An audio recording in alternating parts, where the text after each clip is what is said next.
중에서 토양 미생물 밀도와 활력이 가장 긍정적인 효과를 가져다 줄 수 있는 것은, 이거는 농약 살포도 아니고 비료를 주지 않는다고 더 유리한 긍정적인 효과가 아니고, 유기물 시용을 하는 거, 석회를 시용하는 거, 이와 같이 아니면 객토를 시용하는 거, 이런 것들이 영농 활동 중에서 토양 미생물 밀도를 높일 수 있는 긍정적인 방법입니다. 따라서 이거는 정답은 유기물 시용이 되겠습니다. 운적토는 풍화물이 중력이라든가 풍력, 수력, 빙하력에 의해서 다른 곳으로 운반되는 것을 운적토라고 합니다. 다음 토양 중에서 운적토양이 아닌 것은 뭐냐? 붕적토, 경사진 곳에서 나타나는 현상. 운반이 되겠죠. 경사지에서 군웅지가 무너진다든가. 선상퇴토, 이거는 강우, 비가 와가지고 하천으로 밀려가서 쌓인 토양을 선상퇴토라고 합니다. 수적토, 하천이라든가 바닷물에 의해서 운반되는 토양을 수적토라고 얘기를 합니다. 이탄토는 뭐냐? 이탄토는 유기물이 풍화가 되지 않고 습지라든가 이런 늪에서 유기물이 쌓여 있어가지고 그런 토양을 이탄토라고 얘기를 합니다. 그래서 여기서는 주로 저위 생산지의 이탄토, 이런 것이 많이 발견이 되고 있습니다. 정답은 이탄토가 운적토하고는 관계가 없습니다. 용적 비중이 1.3인 토양의 시바르당 작토 깊이가 10cm라고 할 때 여기에 토양의 무게는 얼마냐? 자, 1.3. 시바르는 1000제곱미터라고 그랬어요. 1000제곱미터에 1.3을 곱해서 보면은 약 1300톤. 1cm 토양의 무게는 약 13만 kg입니다. 13만 kg. 여기다 동그라미 하나 더 보태면은 130만 kg. 그래서 1300톤에 이것이 10cm이기 때문에 10배 하면은 정답입니다. 토양의 입단 구조 형성 및 유지에 유리하게 작용하는 것은 입단 조직. 옥수수를 재배한다, 논에 물을 대서 설해질한다, 퇴비를 사용해서 유기질을 높인다. 이것이 가장 효과적입니다. 퇴비 시용, 유기질 시용, 다음에 칼슘 이온을 준다, 마그네슘 이온을 공급해준다. 이런 것도 한 가지 부수적인 입단 촉진 효과가 있습니다. 그렇지만 퇴비, 유기물을 반드시 조성을 해야 입단이 조성됩니다. 식물과 공생관계를 가지는 것, 공생, 서로 상호 공생하는 것, 너도 좋고 나도 좋고, 사상균, 효모, 선충, 근근균 중에서 근근균은 고목나무에 풍란이 생존을 합니다. 서로 나무도 좋고 그 다음에 이 양분이 공급되기 때문에 또 거기에 착생하는 풍란도 살아갈 수가 있고, 공생하는 근근균이 서로 공생관계 있다고 볼 수가 있습니다. 토양 공국에 대한 설명으로 틀린 것은 공국, 비어있는 공간. 공국은 공기의 유통과 토양 수분의 저장 및 이동 통로가 되죠. 입단 내에 존재하는 토성 공국은 양분의 저장에 이용된다. 토양 공국은 토양이나 유기물의 공간으로서 소공국과 대공국으로 이렇게 나눌 수가 있습니다. 유기물 이용으로 정대시키지만은 공국에 양분이 저장되지 않고, 토양의 양분 저장은 토양의 음이온, 마이너스 이온이 되기 때문에 그 양이온을 흡착을 해가지고 유지가 되는 것이지, 공국 속에 비어있는 공간에 양분이 저장되는 것은 아닙니다. 이온의 작용, 음이온이 양이온을 끌어들여가지고 흡착이 되는 것이지 토양 공국 때문에 비어있는 것은 아니다. 토양의 무기 성분 중에서 가장 많이 함유되는 것은 규산입니다. 규산이 보통 우리나라 토양에 50% 내지 65% 정도가 들어있습니다. 그 다음에 철과 알루미늄 이런 것들도 많이 들어있습니다. 규산의 함량에 따라서 토양 산도, 산성 토양이 체크가 된다. 규산이 많이 들어질수록 산성화가 강하다. 이렇게 볼 수가 있습니다. 물에 의한 토양 침식 과정이 아닌 것은 우격 침식. 우격은 빗방울이 떨어지게 되면 빗방울의 탄력에 의해서 토양이 유실된다든가 침식이 되는 것을 우격 침식이라고. 면상 침식. 이것도 일종의 토양 표면에 빗방울이라든가 강우에 씻겨 내려가지고 피해를 보는 것. 이것도 하나의 침식입니다.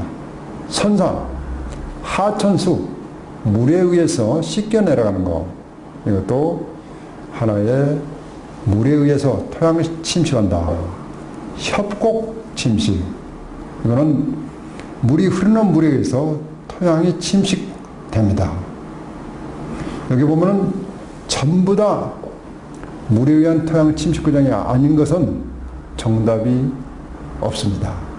여기는 전부 다 물에 의해서 우격 침식, 면상 침식, 선상 침식, 협곡 침식 전부 다 물하고 관계가 되는 것이지 여기에 해당되지 않는 것은 하나도 없다. 그래서 이와 같은 문제는 미스테이크, 문제 출제가 잘못된 것 같습니다.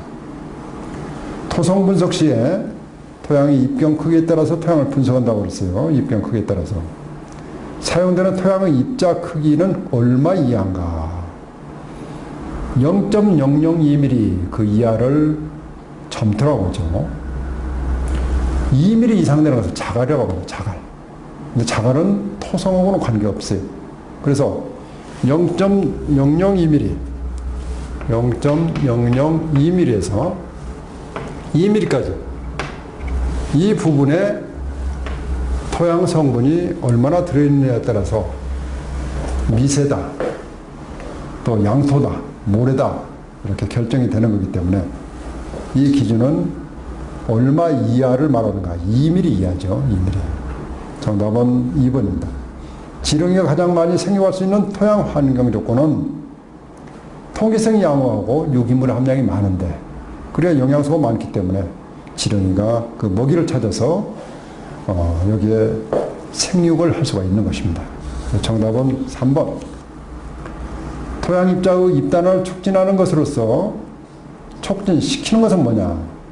토양 입자를 촉진시키는 것 중에 가장 좋은 것이 칼슘이라 해요. 칼슘. 칼슘, 석회, CA, 석회, 이가 석회. 그 다음에 두 번째로 좋은 것이 마그네슘. 세 번째로 좋은 것이 칼슘. 이런 식으로 해서 양이온을 갖다 집어넣게 되면 토양의 입단이 촉진이 되는데 그 중에도 가장 좋은 것은 석회다. 이게 반대되는 개념은 입단을 파괴하는 것은 나트륨이다. 기본적으로 이 선에서 이해를 해주시면 될 것 같습니다. 정부에서 친환경 농업의 원년을 선포한 연도, 작년도에 출제가 됐는데 다시 한번 나왔습니다. 1991년도라고 그랬죠. 농림식품부에 유기농업 기획단이 설치가 됐었죠. 그 이전에는 식량의 자급이 문제가 됐기 때문에 정부에서 인정을 안 했습니다. 유기농업에서 화학 비료를 대신해서 유기물을 사용하는데 유기물의 사용 효과가 아닌 것은 토양 완충 능력을 증대를 시키고 미생물의 번식을 촉진을 시키고 보수라는가 보호비료액을 증대를 시키지만 염류를 집중한다. 염류는 화학 비료에서 나오는 하나의 반응입니다. 그래서 정답이 4번에 해당이 됩니다.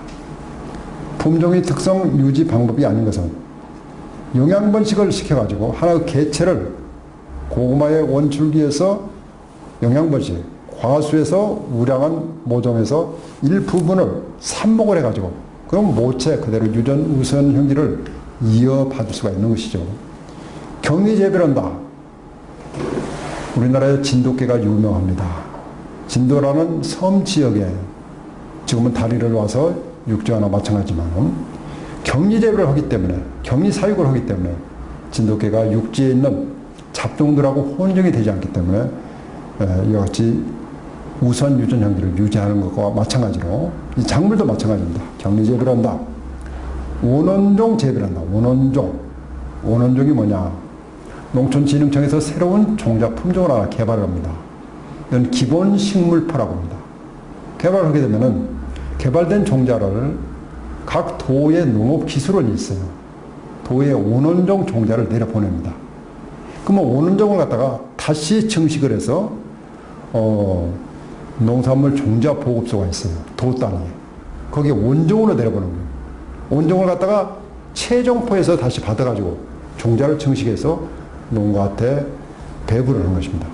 그래서 이와 같이 우량종자의 증식체계, 품종 종자 유지 방법이 아닌 것은 원원종 재배를 하면은 종자 유지가 되겠죠. 집단 재배를 한다. 그럼 잡종들이 끼어들어가가지고 이거는 이형 잡종이 나올 수가 있습니다. 정답은 4번. 우량종자 증식체계로 오는 것은 조금 전에 설명을 드렸죠. 기본식물포 농촌진흥청에서 그 다음에 도농업기술원에서 그 종자를 받아서 원원종 재배를 하고 도의 종자 공급소에서 원종을 생산해가지고 최종포에서 보급종을 만드는 것입니다. 정답은 가번이죠.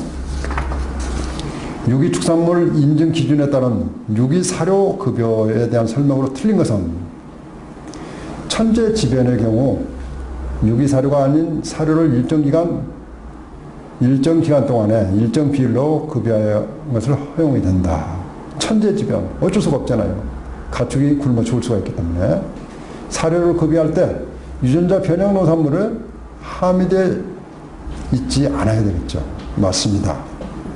유기배합사료 제조용 단미사료. 단미사료는 배합사료 중에 따로따로 옥수수 하나가 단미사료입니다.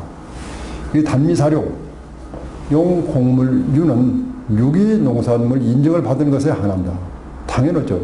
유기축산을 하려면은 이 전부 다 맞지만 반추가축에 사일리지만 급여한다. 사일리지 조사료만 급여를 하게 되면은 에너지가 부족해서 굶어 죽고 성장 그 다음에 생장을 못합니다. 따라서 조사료를 반추가축용에도 70 내지 80%는 조사료를 주고 농사료를 20 내지 30%는 반드시 급여를 해 줘야 됩니다. 노포쿠식 윤작법에 해당되는 것은 노포쿠, 윤작, 삼포식 농법, 또 노포쿠식 농법이 있습니다. 노포쿠식 농법은 화분가 식물에다가 그 다음에 순무가 들어가고 그 다음에 휴경기간 동안에 클로바를 재배하는 것을 노포쿠식 농법이라고 합니다. 토양을 4부분으로 돌아가지고 밀을 재배하고 순무를 재배하고 보리를 재배하고 클로바를 재배하고 이와 같이 계속해서 로테이션으로 관리를 하는 것을 노포쿠식, 주로 유럽에서 이와 같은 형태를 많이 활용해서 토지를 갖다가 비옥도를 높이는 방법을 선택을 하고 있습니다.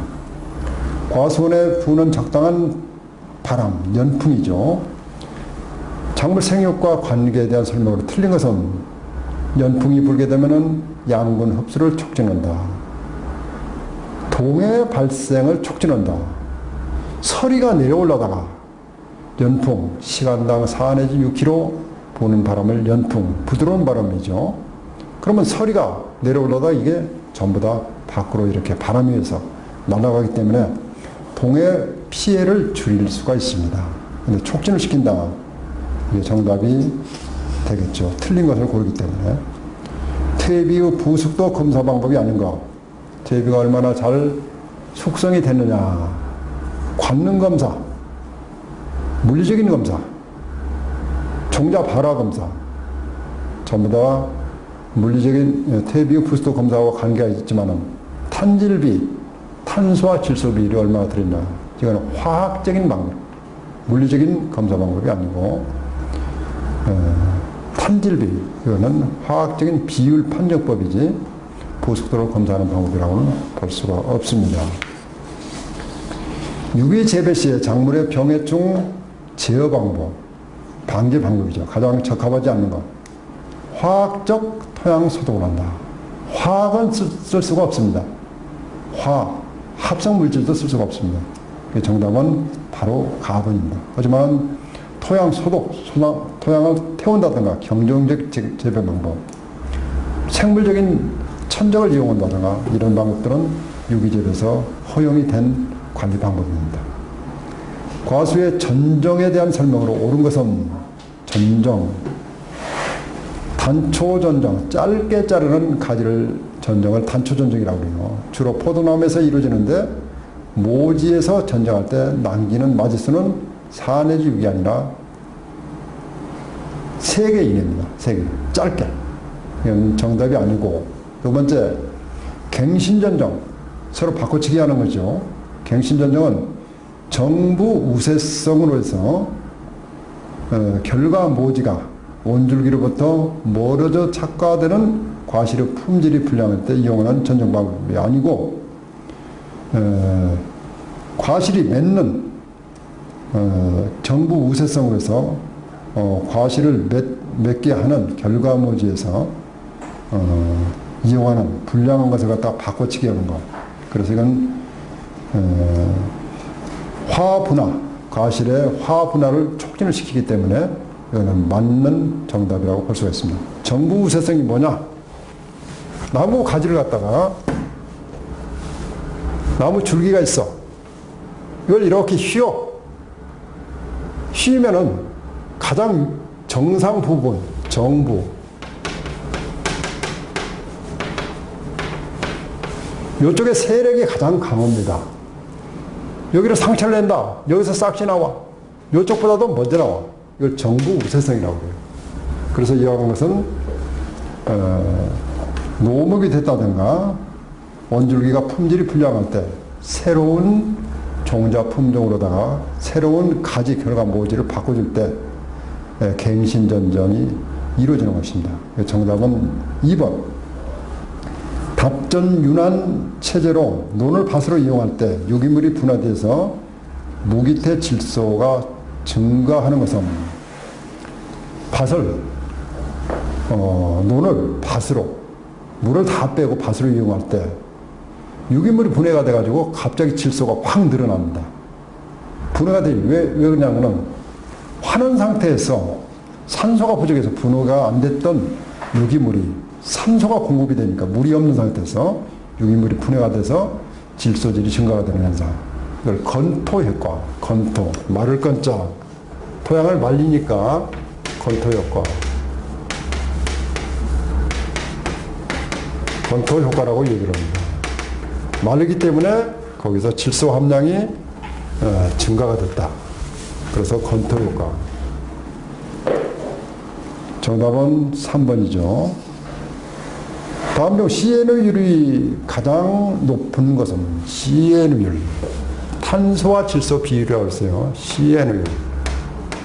이건 탄소예요, 탄소. 이건 질소요. 일반적으로 볏짚이라든가 왕개라든가 아니면은 이 목질부, 나무 톱밥 같은 경우는 질소 성분이 거의 없습니다. 그게 상대적으로 탄소가 많기 때문에 이 탄질비 비율은 높아져요. 만약에 어떤 물질 중에, 퇴비 중에 질소가 많이 들어있다.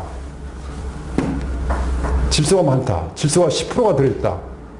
그러면 예를 들어서 80이라 할지라도 이거는 8이 돼. 근데 똑같은 80에 질소가 1이 들어있다. 이거는 10이고 이거는 1이면 80이 되는 거예요. 그러니까 질소가 적을수록 탄질비가 높아지는 거예요. 그래서 말씀드린 대로 톱밥이라든가 이런 것은 왕기라든가 이런 것은 탄질비가 대단히 높습니다. 질소가 부족합니다. 그래도 톱밥의 경우는 탄질비가 225대 1이에요. 근데 사상균 같은 경우 이런 것은 10대 1, 방사성균은 6대 1 이와 같이 차이가 있습니다. 유기식품 등의 인증 기준 등에서 유기농산물 재배 시에 기록 보존에 대한 경영 관련 자료로 틀린 것은 어떤 거냐. 유기식품 인증을 받기 위해서는 내가 이 사전에 유기식품 인증받기 전에 최소한도 2년, 3년 동안을 꼼꼼히 기록을 해야 됩니다. 이 토양에는 비료를 얼마 줬다, 농약을 얼마를 줬다, 어떤 작물을 재배해서 얼마를 수확했다. 이와 같은 경영일지를 써가지고 그것을 농산물 품질관리원에서 요구를 하면 그걸 제시를 해야 됩니다. 자, 그래서 거기에 틀린 항목을 찾아내면 되겠습니다. 농산물 재배 포장에서 투입된 토양 계량제 자재, 작물 생육률 자재, 병해충 자재에 대한 기록한 내용. 이건 맞죠? 유기합성 농약이라든가 화학 비료 구매, 사용, 보관에 대한 사항. 이것도 맞습니다. 농산물의 생산 및 출하, 처별, 판매량을 기록한 것도 맞습니다. 하지만은 유전자 변형 종자의 구입, 보관, 기록한, 사용을 기록한 자료. 유전자 변형 자체는 쓸 수가 없기 때문에 GMO 농산물은 근본적으로 불가한 대상이 되기 때문에 이거를 여기에 제시를 요구하지 않습니다. 시당초 대상이 되지 않기 때문에. 윤작의 효과로 거리가 먼 것은 돌려짓기라는 것을 윤작이라고 그러죠. 자, 자연재해라든가 시장 변동의 위험을 분산시킬 수가 있죠. 윤작, 돌려짓기를 하게 되면. 지력을 유지하고 정진시키는 효과가 있습니다. 토지 이용도, 작부체제에서 토지 이용률을 높일 수가 있습니다. 그렇지만 풍수해를 예방하는 것은 아니죠. 간접적인 영향은 될 수가 있겠지만 직접적인 영향이라고 보기는 거리가 멉니다. 품종 육성의 효과가 기대되기 어려운 것은 품종 육성, 품질이 좋아지죠. 새 품종을 만들게 되면 재배 지역을 확대를 할 수가 있습니다. 만약에 남부 지역만 재배를 했다. 그런 품종을 신품종을 만들어 가지고 중부까지도 재배 영역을 넓힌다. 이것도 품종 육성의 하나의 효과라고 볼 수가 있고 수량, 다수확을 할 수가 있습니다. 근데 품종을 만들었다고 해서 지력, 땅심이 좋아지는 것은 아니죠. 정답은 2번입니다. 유기재배 과수의 토양 표면 관리법을 해서 가장 거리가 먼 것은 유기재배 시 초생재배, 풀을 키웁니다. 그럼 풀을 재배하게 되면은 풀뿌리가 토양을 그대로 지지하기 때문에 비가 오더라도 토양 유실이 적습니다. 비닐로 멀칭하는 것도 토양 유실을 막을 수가 있죠. 그 다음에 부초법.